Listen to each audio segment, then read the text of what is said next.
அக்கா, இப்போ நான் புதுசாக கார் வாங்கியிருக்கேன். 5 வருஷம் யூஸ் பண்ணுறேன். பெயிண்ட் போனால் போயிட்டு போகுது.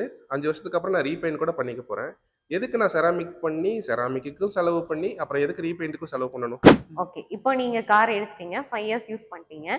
அதுக்கப்புறம் நீங்க கம்பெனில கொண்டு போய் கொடுத்தீங்கனாலும் அவங்க அதை ரீபெயிண்ட் தான் பண்ணி கொடுப்பாங்களே தவிர ஒரிஜினல் பெயிண்ட் வந்து பண்ணவே முடியாதுங்க. ஒரிஜினல் ரோபோ பெயிண்ட் பண்ற மாதிரி செகண்ட் வந்து மேனுவல் பண்றதுல நமக்கு அந்த ஃபினிஷிங் கிடைக்கவே கிடைக்காது. அதனாலதான் நம்ம வந்து ஓஇஎம் பெயிண்டை வந்து ப்ரொடெக்ட் பண்றதுக்காக செராமிக் பண்றோம், பிபிஎஃப் பண்றோம். அதை வந்து நம்ம திருப்பி அந்த ஃபினிஷிங் வந்து கொண்டு வரவே முடியாது. ஸோ வந்து கண்டிப்பா செராமிக் இல்லைன்னா பிபிஎஃப் பண்ணாதான் நம்ம அந்த பெயிண்ட் வந்து ப்ரொடெக்ட் பண்ண முடியும்.